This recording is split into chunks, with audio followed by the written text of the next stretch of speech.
Hello everybody and welcome back to the recap of last week in Spellweaver. And boy, was that plentiful. Well, actually we have two things to really mention today, because I don't really think I'm gonna say anything else about the extremely awesome dev beating tournament that did happen last week. Yeah, technically between the previous video and this one, but I have been actually kind of covering this last week, so there is not much more to say about the fact that it did happen.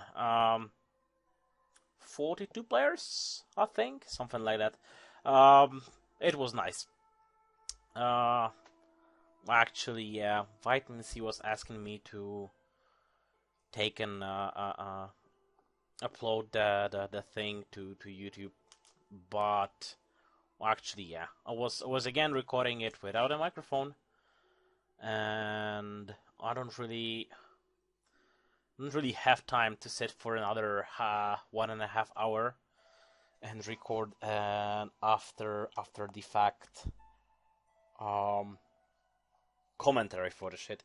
It's like I am surprised how little things I can get done in the, I don't know, past month or so. About it, maybe a little longer. It's like I'm so busy with doing other stuff that I really can't find time to do stuff I want to do. But regardless, I mean, I do find, but not as much as I wanted to. So that means I cannot really do all the stuff I want to do. Aside from that, the really important things that happened last week, first of all, Greenreed has released another great piece of work on the decks, this time covering in his deck article a Alexa Valor deck. Yeah, I mean, I would be inclined to call it one of the most cancerous decks ever, if it wasn't that we have much more cancerous decks. It's pretty annoying because it's doing everything, basically. It's really dependent on the 4 Trigons, and with 4 Trigons, it basically gains all of the possible levels, and then overwhelms you with overpowered shit. This is an amazing deck, although difficult to play, but difficult to play against. It's like you can kind of control it, but it kind of even works against control decks sometimes if you work it right. So yeah, I really don't like this deck. Of course, there are decks that I dislike more, but yeah, I think I hate it mostly because of the Trigon. Because back in the days when Trigon was released, actually I don't think Trigon was ever nerfed. I think it's still as OP as it was the day it was released. Yeah, but definitely right after the release, the spam of Trigon decks was so huge that basically you couldn't move your feet without stomping on a couple of Trigon decks. And basically, yeah, Trigon really triggers me. It is a powerful card. Yeah, I know it's not the most cancerous card in the game. We have more cancerous cards like A New Horizons, for example. The Jorei Silencer that definitely needs to be taken care of, although no one can agree what to do with the Silencer. Although over a past week I've been having quite a few different ideas for Silencer. But that's an ongoing dispute, and there is constantly new ideas what to do with Silencer.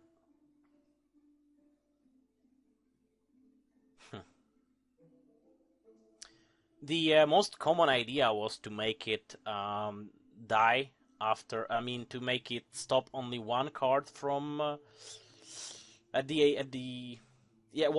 card each turn, so it cannot block all your cards.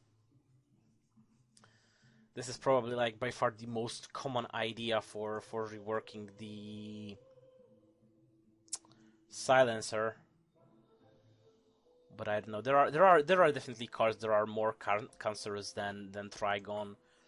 which again is awfully overpowered and should never exist, but now that it exists, well, we have a huge problem with it. We kinda have to deal with it. I'm still surprised that any of the evil decks still prevail after the introduction of Trigon, because it made good aspects so overpowered that... never mind. But we have the deck list on Alexa Valor. Very comprehensive, very well made as usual with Rindy's work. But that's not the key point. The most important thing is that we're having a new season. Ancients Rising, a brand new set of cards is coming to Spellweaver, and honestly, I would personally treat it like the biggest news in Spellweaver's history. Like, yeah, even bigger than the mobile release. Yeah, because okay, why am I like this? It's like for playing Spellweaver for what is it now, like 1.5 years or so. Yeah, as far as it's like when I came to Spellweaver in like late 2016, if I recall correctly. Even back then, there were already like, you know, information about Spellweaver going mobile, and pretty much I think it was always a thing that Spellweaver is supposed to go mobile at some point. And even though it was coming slowly, it was always like at the back of everyone's mind that Spellweaver is coming to be on mobile.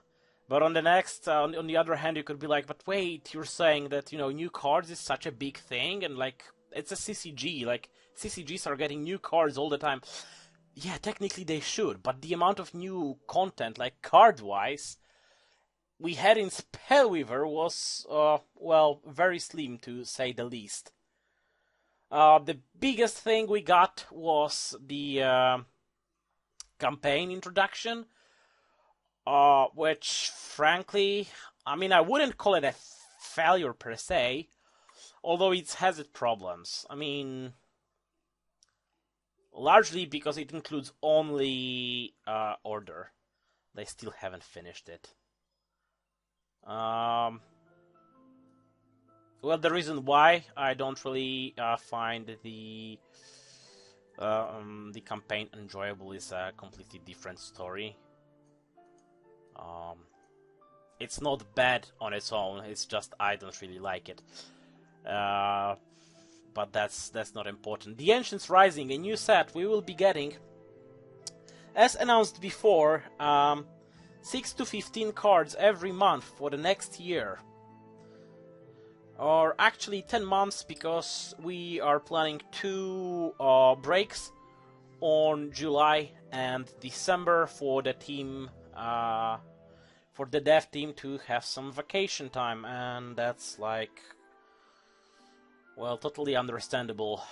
You know, if we were to deal with a huge company, Ubisoft, you know, you could easily send a team like on a vacation, not all at once, but do it in groups, so that you can have the game constantly up running and updating. With Dream Reactor, it's kind of impossible, because, you know, one IFCO gone and like basically there is no one to run the game. Slight exaggeration, but yeah. So, Ancients Rising will come, yeah, as said, 6 to 15 new cards for the next 12 months, starting May the 7th. And actually, oh, we have it already listed that on May the 7th we will get 7 new cards, including a brand new hero. And oh boy, is there a lot of speculation who this hero is. A lot of people are saying that it will be Amon. I'm not sure, but I'd like to see it. It's like, this is like the very first time when IFCO basically teased anything about the stuff coming.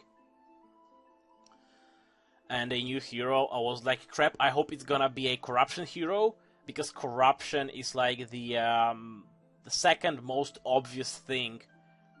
No, it's like the first most obvious thing to get a new hero after Order got an additional hero, because right now Order is running 4 heroes as the only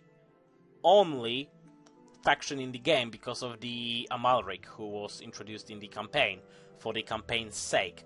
We won't have anything like the campaign because, well, even though like the evil side of campaign was kind of discussed a little bit before, it was actually even before the good campaign was released, and it turned out that the good campaign was not that much of a success. I think I messed up the order in that sentence, but regardless. And well, with that said, there was never an evil campaign created. Since then, there was a voice in the community, namely my voice, and a few other people as well, saying that we really need something to boost the evil aspects, and that evil aspects are underrepresented now, thanks to the release of Holy Child and all the cards that came with the Holy Child. So then we get the Tainted and the 8 cards that came with it. Yeah, 1 card per aspect, plus the Pandemonium, plus the Horror of the Deep. So that gives us 8 cards that came with Tainted. Well, how it turned out, we all know how it turned out, and that largely community was not too fond of how it turned out. It's still not much to do with representing the evil factions more, evil aspects more, but at least it's something. And the Tainted is pretty interesting mechanic as well. Yeah, but aside from that, yeah, let's get to the important stuff about the new season. So it is a long-term plan, and we don't really know what might happen later on, but we presume that after the year of releasing the cards, there will be probably some change in like what is the current cards to be played with, and what is like the legacy old cards that will not be ever played again. Something that happens in all CCGs, apparently. But the details of it are basically unknown. What we only know right now is what will happen with the Ancients Rising right now. So first of all, the cards from Ancients Rising will be separated from the Valiant Dawn cards, and in case you're not aware, because it's like not explained anywhere in game directly, the current set we're having is called Valiant Dawn, and it's been actually running since the launch of the game. Actually, I think I might be wrong about it, and there might have been some sort of an expansion before I came to the Spellweaver, which was actually called Valiant Dawn, and that included some cards, but it was like straight incorporated into the core set, so it's not really distinguishable in any way. Also, I am waiting to see how the devs will make the new set cards differentiate from the old ones. I mostly presume and kinda hope that we will get the rarity symbol changed to something else rather than the Sun Moon. And Ancients Rising will have, I might have, like, I don't know, a Rising Ancient or something. But anyway, the cards will be separated, and the wait, I think there was a comprehensive list of those. Yep. Okay. So disappear. Normal, small, evil, and good packs will remain with the same cards as they have right now, and they will not include the Ancients Rising cards in them. So this is why I'm not really going crazy about opening those or anything like this. I'm gonna still hoard them for something fun. Although foil packs and premium packs are now gonna include the cards from the Ancients Rising as well as the Violent Dawn, so you will have a higher variety of cards in the foil and premium packs. Although both of these run on their own special system. Well, actually, does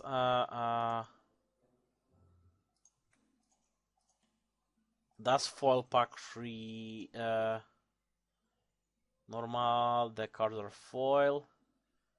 Similar premium pack, you will never get. Yep, you will not get excess copy of a foil card unless you've collected the maximum number of each. So that's the reason why, including, the same is in premium packs. You cannot get excess copies of the cards you already have. So this is why including the cards from the new expansion in both premium and foil packs is not as huge of a problem as including them in normal packs, and that's what we as a community we've been discussing with devs for a long time. I mean, ever since they announced that they are planning to do something like this and release a huge amount of cards. We said that it will be problematic if you will start dropping those cards in normal packs, because normal pack is already bloated as hell. We already have 270 something cards, if I remember correctly. In the 342. And what have I said? 27. So yeah, I was quite off. 342 different cards you can get from a normal pack. So yeah, including more cards would make it insane to draw anything interesting from the normal packs with the new set inclusion. So that really sucks. But the Ancients Rising cards will be available to be purchased as a whole set every month. The new set is released, and also a new packs will be included. Those will be called Vanity Packs, and will basically be a small packs with Ancients Rising cards only. And with that said, the drafts are gonna be changed, and instead of including 3 or 4, I don't remember how many it is. I think it's I have no idea. Yep, instead of including 3 small packs, it will include three free vanity packs. So we will be opening 1 normal pack and 1 vanity pack at the start of every drafting round. So draft will be a valid way to get Ancients Rising, Valiant Dawn as well, Ancients Rising cards, as well as vanity packs, as well as being able to buy the whole set with both gold and crystals. So, well, actually, I should say in the reverse order, with crystals and gold, which is kind of surprising to me, but you will be able to buy a whole set with gold. So yeah, start hoarding your gold. I think I might gonna have to grind some more gold for it. Aside from that, they will always be available in the quest rewards, just like single copies of the cards are available in quests right now. In the same fashion, the Ancients Rising cards will be available, and the vanity packs will also be available in the quest rewards. So yeah, that's gonna be huge. Well, I think I pretty much covered everything we want to know. One thing that is obvious right now, and we know it for sure. First of all, yeah, as I said, it starts 7 May. I'm pretty sure I said this, but I might say it again. That the 7th of May we will start. Nice. We will have a new set launching, and the cards will start flowing. But they will not be exclusively limited to one faction or whatever. They will come in mixed form. I'm okay with this, but I hope they will be largely evil cards, because as I said, right now evil is underrepresented. I remember we had this beautiful balance when I first came to Spellweaver, where each faction, each aspect, had exactly the same amount of cards in it. Now it's totally skewed in the favor of Order, which has way too many cards. Then there are Wisdom and Nature, And I think with the inclusion of Pandemonium and Deep Sea Horror, Corruption also is slightly ahead in cards. Yeah, but that's all for today, I'm afraid. We'll be definitely waiting for the 7th of May. I highly doubt that anything interesting will happen till then. Maybe more spoilers about what will come or something like that. Not sure what the consensus will be about the new cards. I will definitely be testing them before they go live. But yeah, if Kobin's mentioning something about maybe making it under NDA. So obviously, if I won't be able to show you any of those cards, I will not show you those because, you know, I mean, I do respect stuff like NDAs and stuff quite seriously, so I will definitely not break that. But if IFCO will decide that we're allowed to show you the new cards before they are released directly, then probably the next week I might actually have the new cards for you. Else there is always the artworks. Anyway, that will be it for today. I hope you enjoyed. Like, subscribe, comment, share, and I'll see you next week for more Last Week in Spellweaver stuff. Take care.